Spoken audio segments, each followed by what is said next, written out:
2024 से पहले विपक्ष ने प्रधानमंत्री नरेंद्र मोदी के खिलाफ पूरी ताकत लगा दी। राहुल गांधी और कांग्रेस ये बताने में लगे हैं कि नरेंद्र मोदी ने देश में लोकतंत्र खत्म कर दिया। और यहां नहीं, वो तो विदेश जा जाके बता रहे हैं, अरे बॉस लोकतंत्र खत्म है, तानाशाही आ गई। ये ट्विटर पर छापे जा रहे हैं कि तानाशाह है नरेंद्र मोदी। अच्छा सोचिए कैसी तानाशाही है कि तानाशाह बता रहे हैं, कोई कार्रवाई भी नहीं हो रही। कहीं डिक्टेटरशिप होती है और तानाशाह बता दीजिए, उसके बाद देखिए क्या कार्रवाई होती है। लेकिन यहां लोकतंत्र भी खत्म हो गया, तानाशाही भी आ गई, लेकिन जो मन आ रहा है बोल रहे हैं, जो मन आ रहा लिख रहे हैं, कोई कार्रवाई भी नहीं हो रही।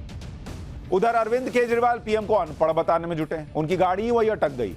हमने पाठशाला में डिग्री दिखा दी, मार्कशीट दिखा दिया, सब दिखा दिया, लेकिन केजरीवाल पीएम की वो डिग्री ढूंढ रहे हैं जो डिग्री सब पहले से ही सबके सामने।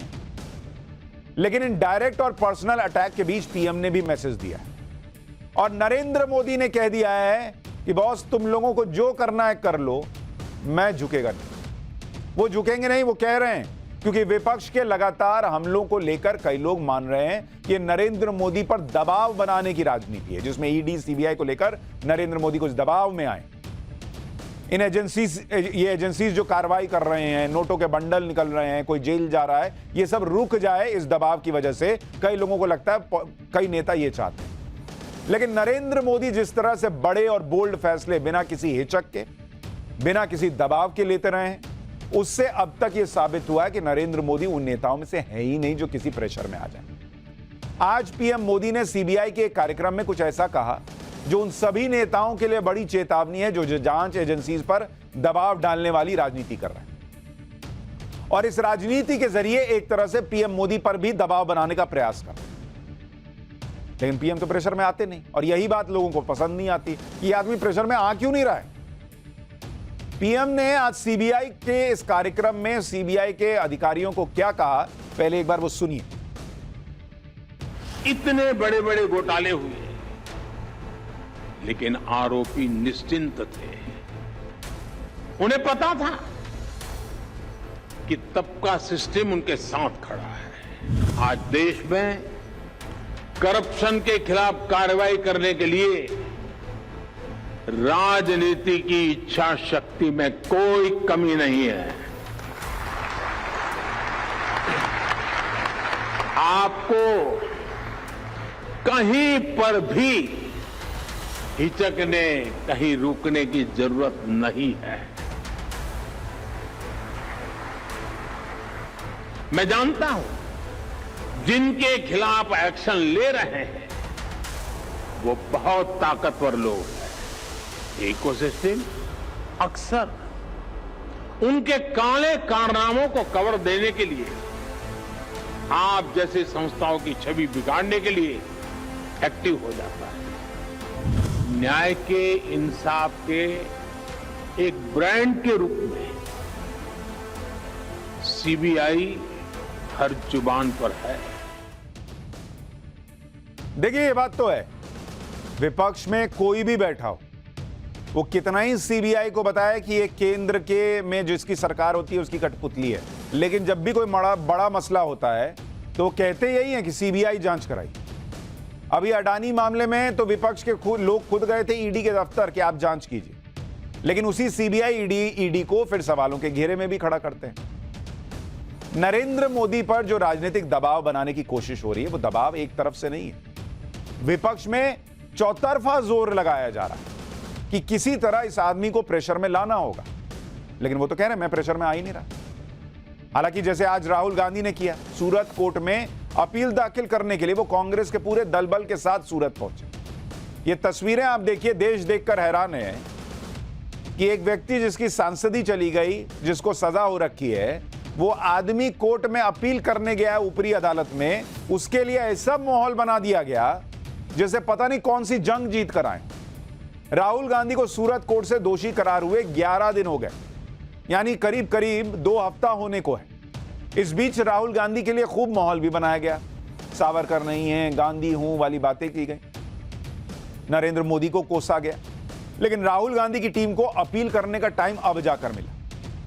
23 मार्च को दोषी करार हुए थे, 11 दिन आप देखिए राहुल गांधी को जो सजा हुई, सजा हुई थी राहुल को 23 मार्च को, 23 मार्च। 11 दिन बाद अपील की है कि भाई मेरी सजा जो है इस पर रोक लगाइए। 11 दिन लग गए अपील करने में। 3 अप्रैल को अपील दाखिल की।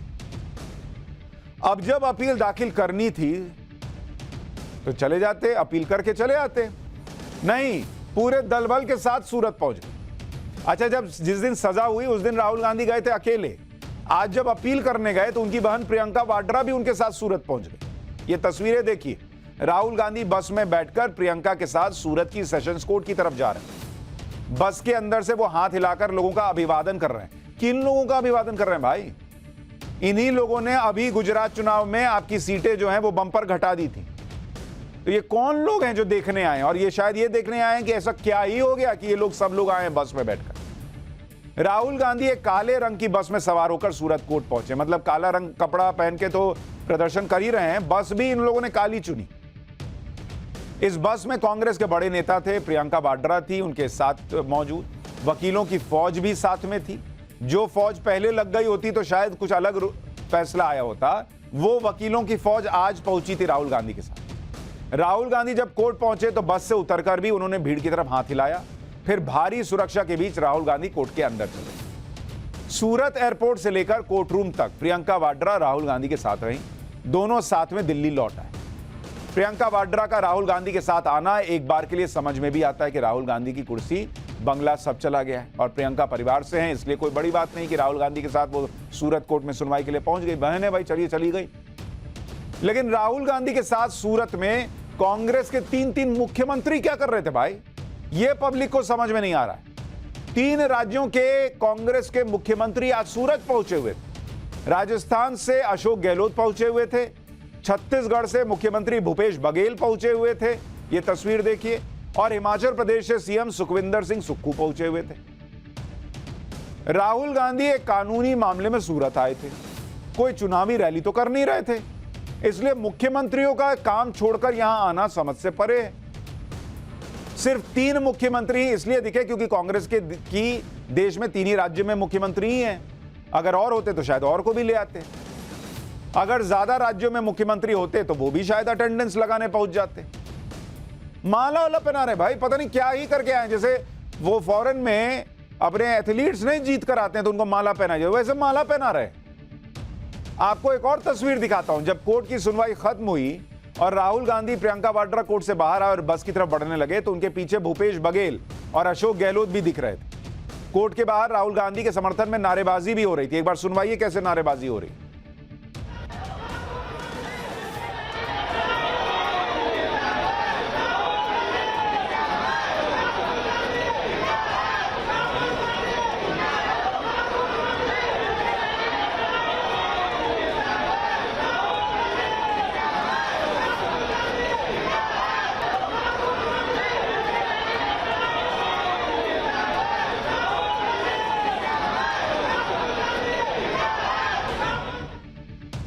राहुल गांधी जिंदाबाद के नारे लग रहे हैं। जिस दिन सजा हुई थी उस दिन भी राहुल गांधी ऐसे टाटा बाय बाय करके गए थे। शायद अंदाजा नहीं था कि सदस्यता चली जाएगी।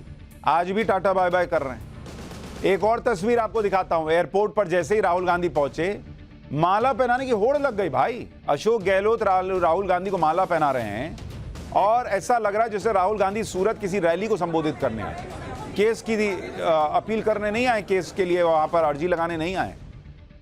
सूरत कोर्ट में कांग्रेस के नेताओं को लेकर 2 बस पहुंची। एक बस में राहुल थे, प्रियंका वाड्रा थी, दूसरे कांग्रेस के वरिष्ठ नेता थे। इसके पीछे पीछे दूसरी बस चल रही थी जिसमें कांग्रेस के अलग अलग राज्यों के नेता पहुंचे हुए थे। दोपहर करीब 3 बजे राहुल गांधी सूरत कोर्ट के अंदर दाखिल हुए। सूरत कोर्ट के अंदर आधे घंटे सुनवाई चली। राहुल गांधी के साथ कोर्ट रूम में अशोक गहलोत और भूपेश बघेल भी मौजूद थे जब राहुल गांधी कोर्ट के अंदर पहुंचे हुए। तब कांग्रेस के बाकी नेता जो कोर्ट के बाहर मौजूद थे और कांग्रेस के बाकी नेता जिन्हें अलग अलग राज्यों से बुलाया गया था, वो कोर्ट के बाहर ग्रुप फोटो खिंचवा रहे थे। ये देखिए, वो कोर्ट के लोग जो लोग गए होंगे सुनवाई करने, वो भी समझ नहीं पा रहे होंगे कि ये चल क्या रहा है। कोर्ट के बाहर ये ग्रुप फोटो सेशन चल रहा है भाई। लोग फोटो खिंचवा रहे हैं। कल को शायद व्हाट्सएप करेंगे, सर हम भी आए थे, आपने देखा नहीं शायद। मतलब पूरा वहां इवेंट बना दिया गया। एक आदमी कोर्ट में, ऊपरी कोर्ट में अपील करने गया है, इसका इवेंट बन गया। लाइट कैमरा एक्शन के बीच पूरे दलबल के साथ वो सूरत पहुंचे। राहुल गांधी ने सूरत सेशंस कोर्ट में 2 अपील की। पहली अपील उन्होंने क्या की? राहुल गांधी की 2 अपील है। उस अपील में क्या क्या है? पहला है suspension of sentence. Suspension of sentence यानी जो सजा मिली है उस पर रोक लगाइए। पूरा ही लिख लीजिए। 2 साल की सजा मिली है तो भैया ये सजा रोक दीजिएगा, तो फिर उनकी सांसद बहाली फिर से हो सकती है। और दूसरा जो है सस्पेंशन ऑफ कन्विक्शन यानी उनके दोषी होने पर भी रोक लगा दी जाए। राहुल गांधी की पहली अपील पर सूरत कोर्ट में क्या हुआ, आज आपको यह भी समझ लेना चाहिए, क्योंकि ये जो सारी चीजें चल रही हैं इसमें अगर आप देखेंगे तो आपको समझ में आएगा कि भाई राहुल गांधी कहना क्या चाह रहे हैं। ये 2 जो बातें उन्होंने कोर्ट के सामने रखी, उसमें राहुल गांधी का मकसद क्या है, वो उनके वकील क्या कहना चाह रहे हैं कोर्ट से। तो एक तो है सस्पेंशन ऑफ सेंटेंस, जिसके बारे में मैं आपको बता रहा हूं। सस्पेंशन ऑफ सेंटेंस की अपील कोर्ट ने मान ली और उनकी सजा पर रोक लगाते हुए उन्हें तब तक के लिए जमानत दे दी जब तक फैसला नहीं आता। यह अपील किसी केस में जमानत लेने के लिए फाइल करनी जरूरी होती है। अगर कोर्ट यह अपील ठुकरा देता तो राहुल गांधी को जेल जाना पड़ जाता। वैसे जिन केसेस में 3 साल से कम सजा होती है उन मामलों में बिना किसी बहस के कोर्ट अक्सर जमानत दे देता है। राहुल गांधी को 15,000 रुपए के बेल बॉन्ड पर जमानत मिली और उन्हें अब दोबारा जमानत के लिए अपील नहीं करनी हो। लेकिन राहुल गांधी की दूसरी अपील कोर्ट ने नहीं मानी। कोर्ट ने सस्पेंशन ऑफ कन्विक्शन यानी उनको दोषी करार देने वाले फैसले पर रोक नहीं लगाई। अगर राहुल गांधी की दूसरी अपील कोर्ट मान लेता तो उनकी संसद सदस्यता बहाल होने के रास्ते खुल जाते, लेकिन अभी ऐसा नहीं हुआ।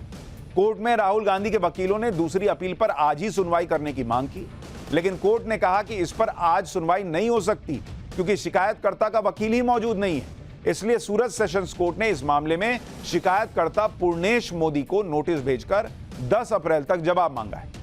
इसके बाद 13 अप्रैल को राहुल गांधी की अपील पर सुनवाई होगी, यानी 13 अप्रैल को यह क्लियर हो जाएगा कि राहुल की संसद सदस्यता पर क्या होगा। अब अगर उस दिन संसद सदस्यता को लेकर कोर्ट ने कह दिया कि भाई मान लीजिए इस पर रोक नहीं लगी सजा पर, तो सदस्यता भी लटकी रह जाएगी। तो क्या फिर लोकतंत्र खत्म हो गया ये कहा जाएगा? और अगर मान लीजिए रोक लग गई, जिसकी बड़ी गुंजाइश है, क्योंकि मैंने अभी आपको बताया था एक सांसद है ना, उन पर तो इससे गंभीर आरोप थे और उनको जो है सदस्यता बहाल हो गई। तो अगर हो गई तब फिर क्या कहा जाएगा कि नरेंद्र मोदी क्या सेशन कोर्ट को कंट्रोल कर रहे हैं, नहीं कर रहे हैं, इस कोर्ट को करते हैं, उसको नहीं करते हैं, क्या होगा? फिर माहौल तो बना दिया गया है। इस केस में आगे क्या होगा यह भी आपको समझा देता हूं। अगर 13 अप्रैल को सेशंस कोर्ट राहुल गांधी की अपील पर सुनवाई करके उनके पक्ष में फैसला दे देता है, यानी दोषी करार देने वाले फैसले पर रोक लगा देता है, तो उनकी संसद सदस्यता बहाल हो जाएगी। लेकिन सेशंस कोर्ट से राहुल गांधी के पक्ष में फैसला अगर आया तो शिकायतकर्ता के पास भी विकल्प है कि वो ऊपरी अदालत में जाए, यानी फिर राहुल गांधी को हाईकोर्ट में कानूनी लड़ाई लड़नी पड़ेगी, जैसे कि लक्षद्वीप के सांसद के केस में हुआ था। यानी यह कहना मुश्किल है कि राहुल गांधी की संसद सदस्यता आसानी से बहाल हो जाएगी या नहीं। आज कोर्ट में मौजूद एक कांग्रेस नेता और वकील खुद ये बात मान रहे हैं, एक बार सुन लीजिए। उनके जो दिमाग में एक ही सवाल है, क्या राहुल जी का संसद पद वापस आएगा? आएगा तो कैसे आएगा? ये सवाल बार बार मीडिया पूछ रही है और मीडिया आम आदमी को बताना चाहती है। तो मैं आपको बता दूं, as a lawyer, as a Congress leader, अभी जो बाकी रह गया वो यही सवाल है कि राहुल जी को सांसद पद वापस देना है कि नहीं देना है, कन्विक्शन को सस्पेंड करना है कि नहीं करना, दोषित को पर स्टे देना है नहीं दे। 13 तारीख को हम मान सके 13 तारीख को जब सुनवाई होगी उसके बाद पता चलेगा कि वो सभ्य रहेंगे या नहीं रहेंगे। उसके बाद पता, मतलब एक कोर्ट नहीं करे, एक कोर्ट तो फाइनल जब सुप्रीम कोर्ट तक मैटर जाएगी तब पता चलेगा कि उसके पर रहेगा कि नहीं रहेगा। पता नहीं कहाँ अटकेगा। मान लो कि कल ग्रांट हो गया तो फरियादी नहीं जाएगा, उसकी क्या गारंटी है? कोई गारंटी नहीं है। वो फरियादी जा सकता है हाई कोर्ट में, वो सुप्रीम कोर्ट जा सकते हैं। मान लो कि नहीं दिया गया है, सस्पेंशन नहीं किया, तो राहुल जी हाई कोर्ट जाएंगे, राहुल जी सुप्रीम कोर्ट तक जा सकते हैं। तो अभी कब होगा, क्या होगा, दैट इज $1 मिलियन क्वेश्चन। यानी लाख टके का सवाल यह है कि क्या राहुल गांधी को राहत मिलेगी या नहीं, और इसमें अभी लंबा वक्त लग सकता है। उधर राहुल गांधी ने सूरत कोर्ट में सुनवाई के बाद ट्वीट किया कि यह मित्रकाल के विरुद्ध लोकतंत्र को बचाने की लड़ाई है। इस संघर्ष में सत्य मेरा अस्त्र है और सत्य ही मेरा आसरा है। आपने अगर ध्यान दिया हो तो देखिए कि राहुल गांधी ने आज सावरकर का नाम नहीं लिया।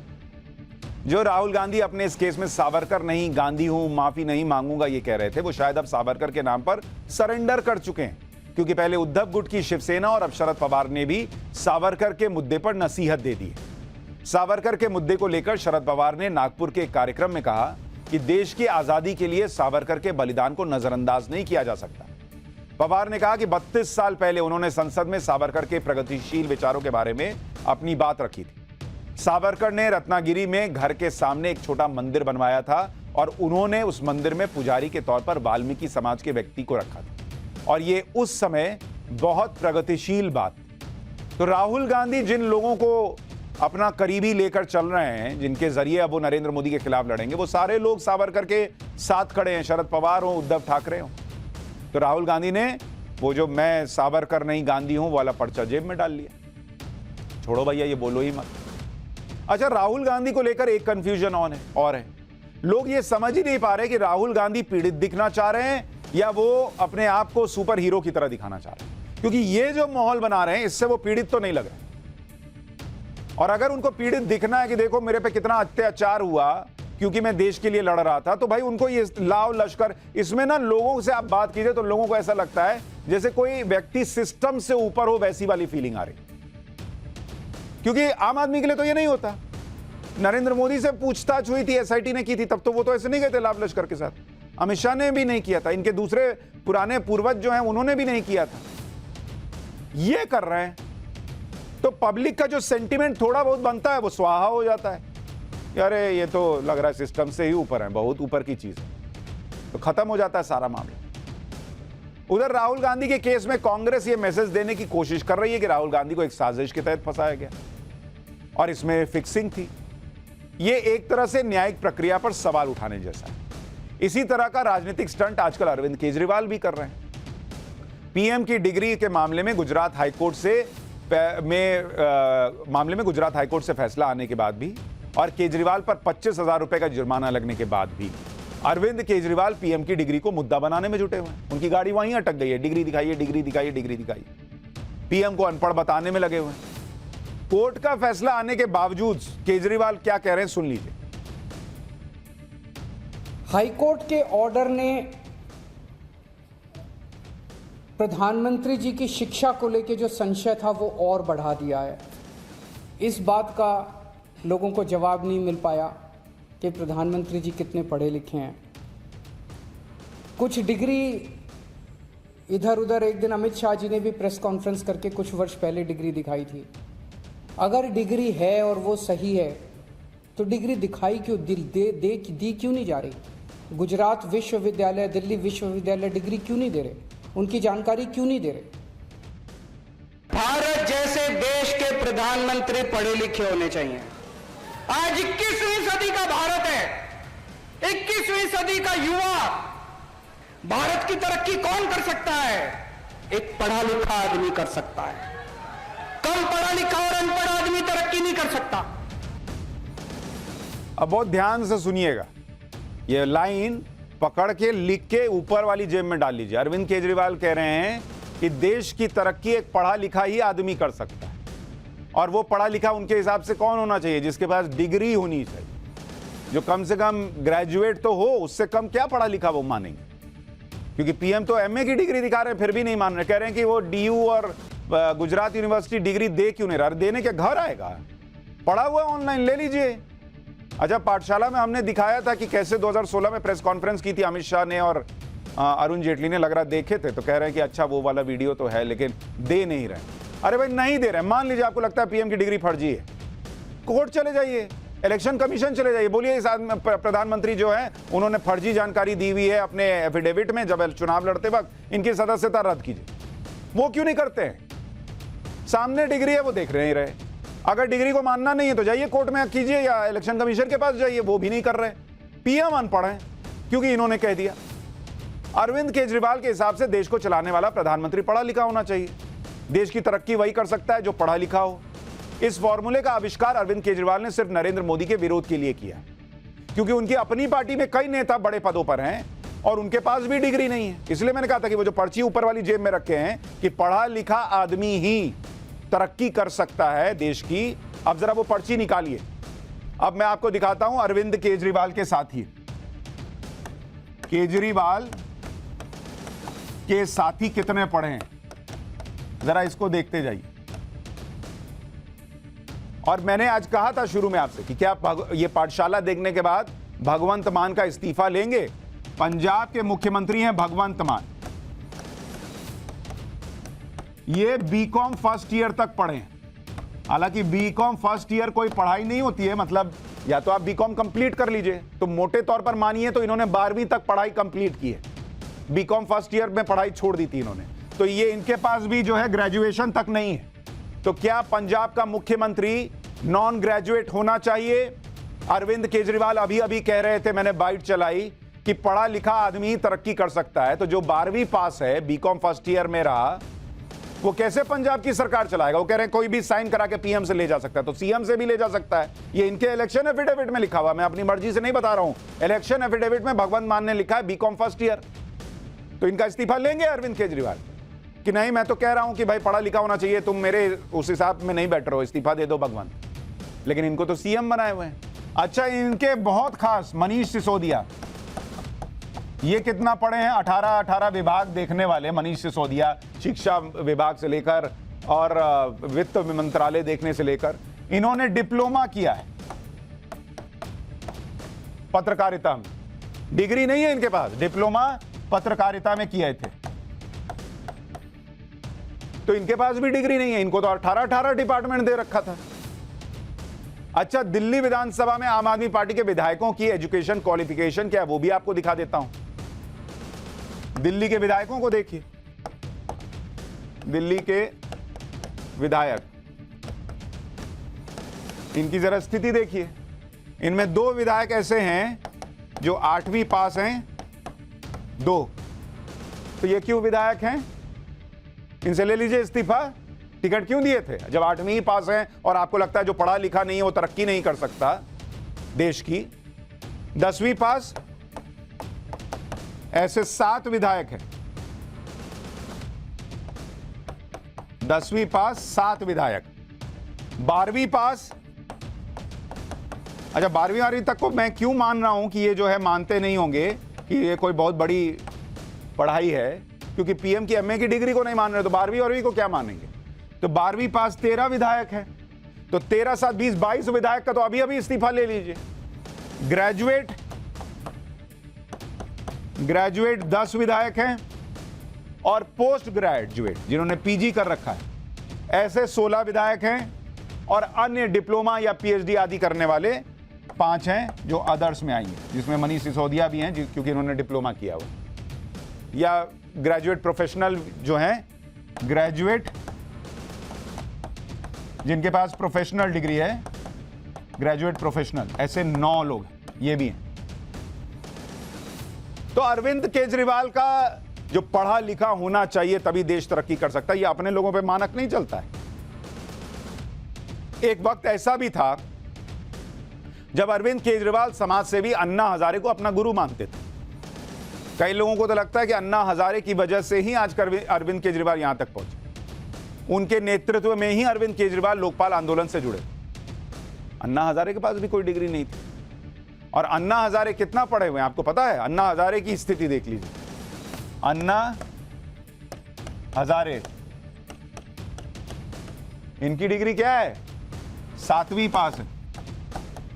और ऐसा नहीं है कि अरविंद केजरीवाल जी को यह नहीं पता है, तब वो 7वीं पास के साथ जो है देश में सबसे बड़ा आंदोलन खड़ा कर रहे थे।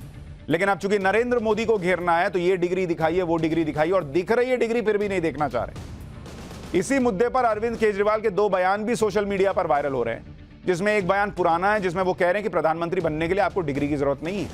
इसके लिए वो अन्ना हजारे का उदाहरण भी दे रहे हैं, जबकि एक बयान उनका लेटेस्ट बयान है जिसमें वो बता रहे हैं कि पीएम मोदी का पढ़ा लिखा होना क्यों जरूरी है। सुनिए दोनों बातें जो सोशल मीडिया पर चल रही है। प्रधानमंत्री बनने के लिए आपको कोई डिग्री की ज़रूरत नहीं है। प्रतिभा फॉर्मल एजुकेशन की मोहताज नहीं है।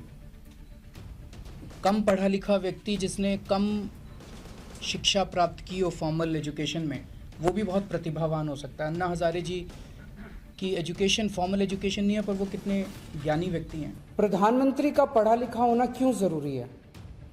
प्रधानमंत्री को एक ही दिनों में सैकड़ों फैसले लेने होते हैं, विज्ञान से संबंधित, अर्थव्यवस्था से संबंधित। अगर प्रधानमंत्री पढ़े लिखे नहीं होंगे तो ये अफसर आके, तरह तरह के किस्म के लोग आके उनको बहला के कहीं भी दस्तखत करवा के ले जाएंगे, कहीं भी कुछ भी पास करवा के ले जाएंगे, कहीं भी दस्तखत करा देंगे। जब मन किया तब बिना पढ़ा लिखा आदमी भी बहुत अच्छा काम कर सकता है। जब मन किया तो बोल दिया पढ़ा लिखा होना जरूरी है।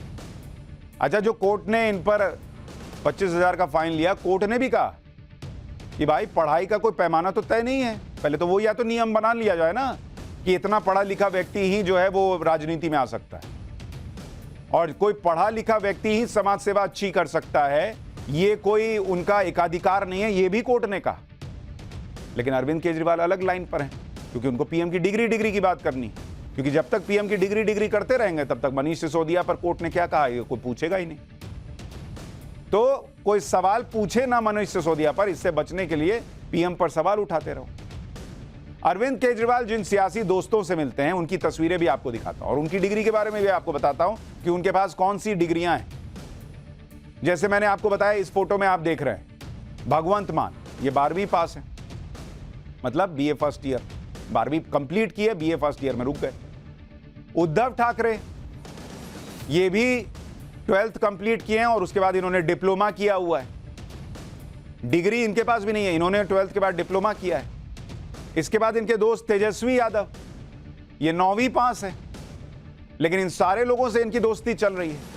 इन लोगों से मिलते हैं तो नहीं कहते हैं कि भाई अपनी पढ़ाई कंप्लीट कीजिए, कैसे देश की तरक्की कीजिएगा, लेकिन इनकी सारी अपेक्षाएं नरेंद्र मोदी जी से हैं शायद, इसलिए चाहते हैं कि वो जो है वो डिग्री दिखाएं। जो डिग्री मिल रही है ऑनलाइन उसको नहीं, उसको लाके हाथ में इनके घर में ऐसे देख लीजिए, सर देखिए ना मेरी डिग्री देखिए। जिन नेताओं से अरविंद केजरीवाल मिलते रहते हैं उनसे कभी इनकी डिग्री बारे में तो नहीं पूछते, ऐसा लगता है।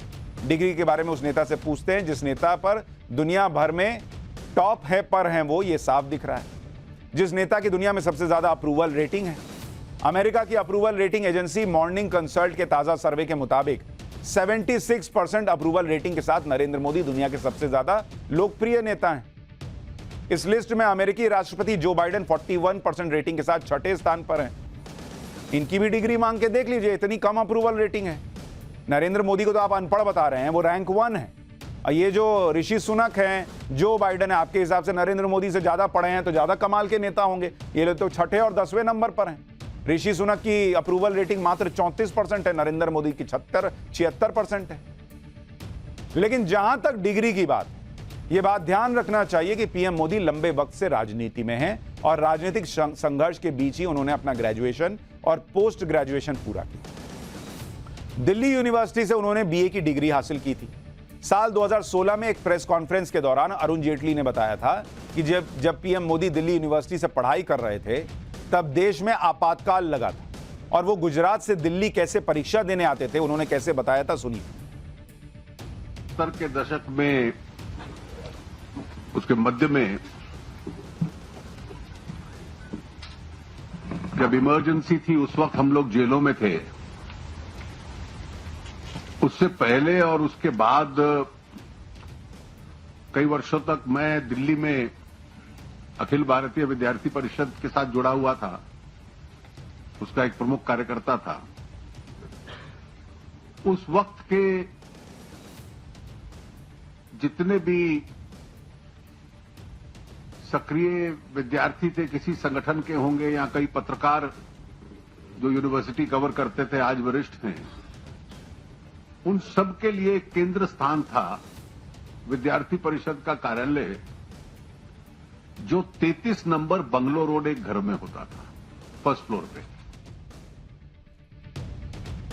तो अरुण जेटली बता रहे हैं कि ये जो जगह थी, यहीं पर नरेंद्र मोदी भी गुजरात से दिल्ली आते थे एग्जाम देने और रुका करते थे और एग्जाम दिया करते थे। दिल्ली यूनिवर्सिटी भी कह चुकी है कि प्रधानमंत्री नरेंद्र मोदी की डिग्री एकदम सही। साल 2016 में दिल्ली यूनिवर्सिटी के रजिस्ट्रार तरुण दास ने कहा था कि पीएम मोदी ने साल 1978 में परीक्षा पास की थी। 1979 में उन्हें डिग्री मिली थी। तरुण दास जी ने बताया था कि पीएम मोदी ने दिल्ली यूनिवर्सिटी से बीए की डिग्री हासिल की थी। इतना ही नहीं, दिल्ली यूनिवर्सिटी के रजिस्ट्रार तरुण दास ने पीएम मोदी का एनरोलमेंट नंबर भी बताया था। उन्होंने कहा था कि पीएम मोदी का दिल्ली यूनिवर्सिटी में एनरोलमेंट नंबर CC 594/74 था और उनका रोल नंबर 16,594 था। यूनिवर्सिटी कह रही है, रजिस्ट्रार कह रहे हैं, डिग्री सामने है, रोल नंबर सामने है, मार्कशीट सामने है, एनरोलमेंट नंबर सामने है। ये क्या ढूंढ रहे हैं केजरीवाल, भगवान जाने क्या ढूंढ रहे हैं। वैसे मैंने आपको बताया कि कहां फोकस ले जाना है उस चक्कर। जहां गुजरात यूनिवर्सिटी की डिग्री की बात है तो गुजरात यूनिवर्सिटी की एलुमनाई लिस्ट में भी नरेंद्र मोदी का नाम है। यूनिवर्सिटी की वेबसाइट पर अगर आप जाएंगे तो होम पेज पर पीएम मोदी की फोटो लगी हुई है। एलुमनाई मतलब जो आप कोई भी कॉलेज स्कूल होता है वहां से जो लोग पढ़ के निकलते हैं उनकी फोटो लगाते हैं वो लोग। अब भाई कोई पढ़ के निकला और देश का प्रधानमंत्री बन गया तो उसकी फोटो, उनकी फोटो लगी हुई है। इसके अलावा गृह मंत्री अमित शाह का नाम है। इसके अलावा जो बड़े नाम है वो आपको बता देता हूं।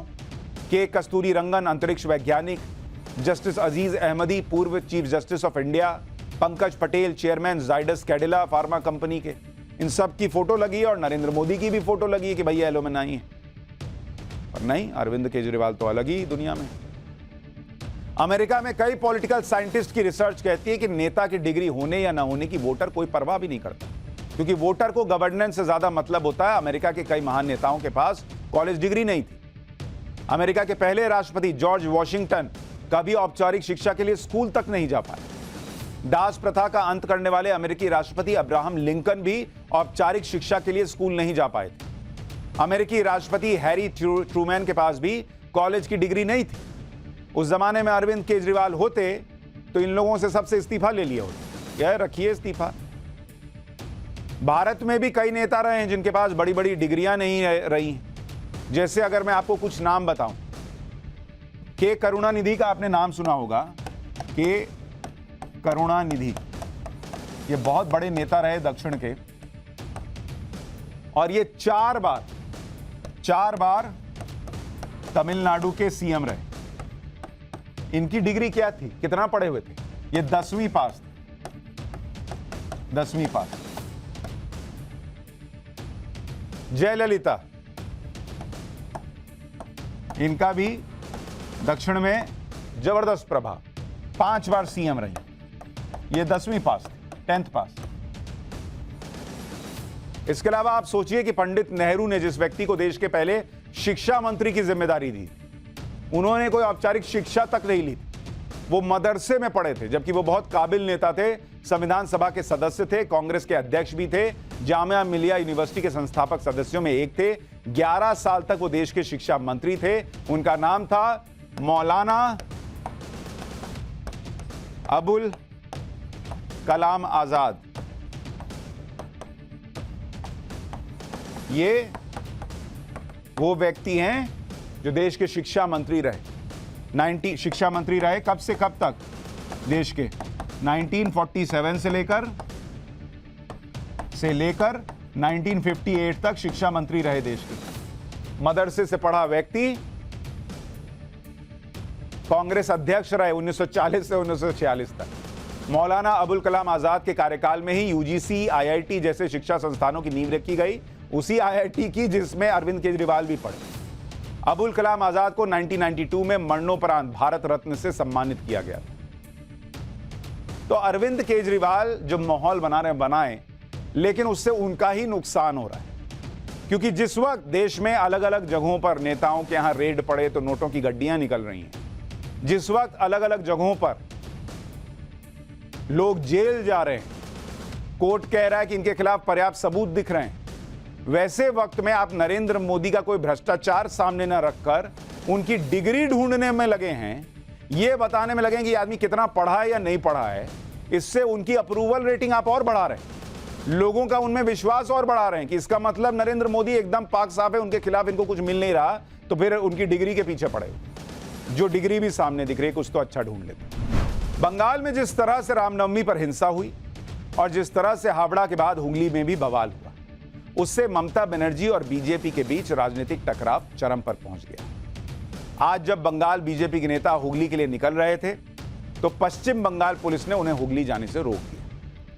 बंगाल बीजेपी के अध्यक्ष सुकांता मजूमदार एक दिन पहले हुगली में हुई हिंसा में घायल लोगों से मिलने निकले, लेकिन पुलिस ने इलाके में धारा 144 लागू होने का हवाला देते हुए उन्हें रोक दिया, जिसके बाद सुकांता मजूमदार की पुलिस के साथ तीखी बहस भी।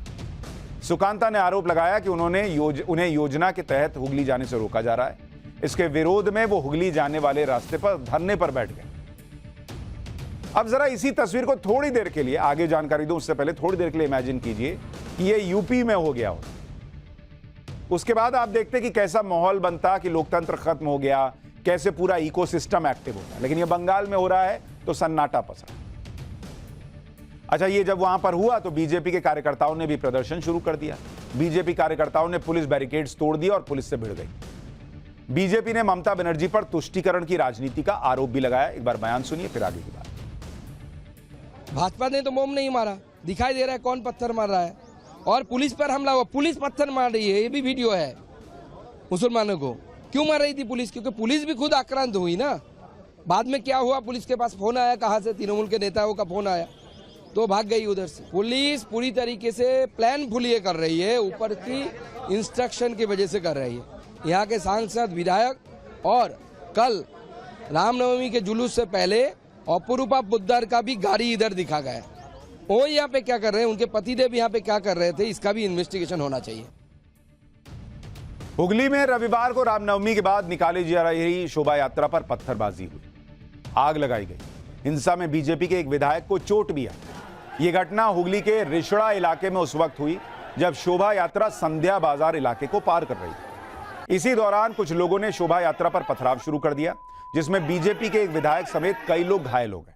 हालांकि ममता बनर्जी का सारा आरोप यह है कि बीजेपी करवा रही है। तो क्या वो अपने ही लोगों को घायल कर रही है, अपने ही लोगों पर पत्थर मरवा रही है? एक बार जरा देखिए वहां का माहौल।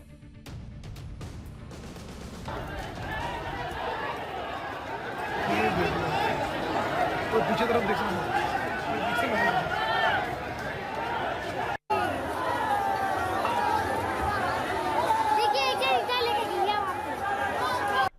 हुगली में हुई हिंसा में जो पैटर्न दिखा, ठीक वैसा ही पैटर्न कुछ दिन पहले हावड़ा में भी दिखाई दिया था। लेकिन बंगाल विधानसभा में नेता विपक्ष शुवेंदु अधिकारी आज किसी तरह से हुगली पहुंचने में कामयाब रहे। शुवेंदु अधिकारी ने हुगली के अस्पताल में भर्ती बीजेपी विधायक का हाल पूछा।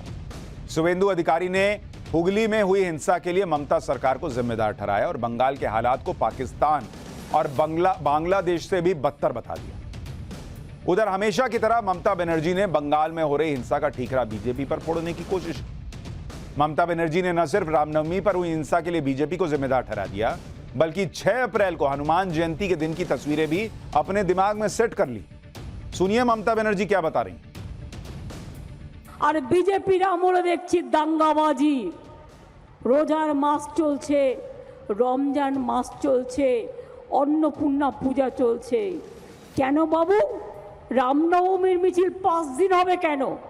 রামনবমী যেদিন হয় সেদিন তোমরা মিছিল করো, আমাদের কারো আপত্তি নেই, কিন্তু বন্দুক নিয়ে মিছিল করবে না, বোমা নিয়ে মিছিল করবে না। কালকে রিসরাতেও মিছিল করার পরে করেছে।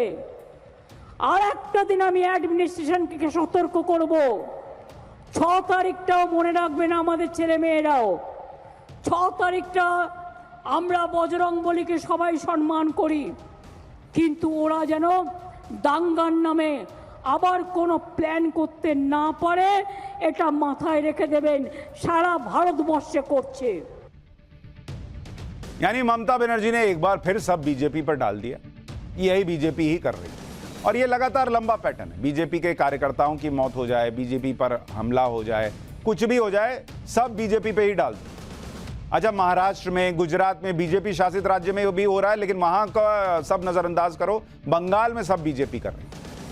अच्छा, मुझे एक बात नहीं समझ में आती, कह रही है कि 5 दिन रामनवमी क्यों चलेगी, जिस दिन है उस दिन मनाओ। अरे भाई, जिस दिन मनाया उस दिन भी कौन सा शांति से हो गया? आपकी पुलिस क्या कर रही थी? कह रही वहां बंदूक लेकर लोग गए थे रामनवमी। मुझे आज तक एक बात नहीं समझ में आई। रामनवमी की शोभा यात्रा निकलती है, हर बार कहा यह जाता है कि भाई वहां हथियार लेकर क्यों गए थे, तलवार लेकर क्यों गए थे, बंदूक लेकर गए थे, ऐसा भी आरोप लग जाता है। लेकिन आप गौर कीजिए कि तलवार हो, बंदूक हो, सब होने का आरोप लगता है जो रामनवमी की शोभा यात्रा निकाल रहे हैं, लेकिन पत्थर भी वही खा रहे होते हैं। तो जो लोग हिंसा करने गए, तलवार लेकर गए, बंदूक लेकर गए सो कॉल्ड, और उसके बाद पत्थर खा के लौट आए, वाह कमाल के लोग हैं। प्लान करते हैं कि रामनवमी पर हिंसा करेंगे और वहां जाकर मार खा के चले आते हैं, और उधर से पत्थर चलता है तो इधर से पत्थर ही चलाते हैं, भले हाथ में तलवार लिए हों, भले बंदूक लिए हों। अच्छा हुआ, ये चलाना नहीं चाहिए, वही कह रहा हूं, लेकिन जो नैरेटिव बनता है उसको डिकोड कर रहा हूं कि ये लोग हिंसा करने जाते हैं, अच्छा महिलाएं बच्चे सबको लेके चले जाते हैं कि चलो तुम लोग भी मार खा के आना। कानून व्यवस्था संभालना राज्य की जिम्मेदारी होती है कि किसकी होती है? लेकिन सच यह है कि जिस वक्त हावड़ा में हिंसा हो रही थी, उस वक्त ममता बनर्जी नरेंद्र मोदी के खिलाफ धरने पर बैठी हुई थी। उससे पहले वो बीजेपी वॉशिंग मशीन का डेमो अपने मंच पर दिखा रही थी, और जब हावड़ा में हिंसा हुई तो उन्होंने ऐसे बयान दिए जिसमें उन्होंने खूब हिंदू मुसलमान किया। इन बयानों से हिंसा रुकी तो नहीं, लेकिन हिंसा फैलाने वाले तत्वों को बढ़ावा जरूर मिला, और जो जुमे की नमाज वाले दिन दिखा भी। और अब भी हालात को कंट्रोल करने की जगह पर दंगों की नई डेट दी जा रही है कि भाई अब देखो हनुमान जयंती पर ये लोग तैयारी कर रहे हैं। बीजेपी के लोग आपको बता दे रहे हैं कि हम हनुमान जयंती पर तैयारी कर रहे हैं। और सबसे बड़ी बात कि आपका लॉ एंड ऑर्डर का कितना बड़ा फेलियर है कि आपको सब पहले से पता चल जाता है कि बाहर से लोग बुलाए जा रहे हैं, बाहर से गुंडे लाए जा रहे हैं, बंदूक लाया जा रहा है, लेकिन 3000 2000 लोग लेकर शोभा यात्रा निकल जाती है और आप उसको रोक नहीं पाती हैं। ये कैसा फेलियर है इंटेलिजेंस का? ये कैसा फेलियर है लॉ एंड ऑर्डर का? सिर्फ ठीकरा फोड़ना है बीजेपी पर या किसी भी और पर? मर तो आम आदमी रहा है, घायल तो आम आदमी हो रहा है, पिस तो आम आदमी रहा है। लेकिन कलकत्ता हाईकोर्ट ने बंगाल में हुई हिंसा पर सख्ती दिखाई। कलकत्ता हाईकोर्ट ने बंगाल सरकार से हिंसा पर रिपोर्ट मांगी है।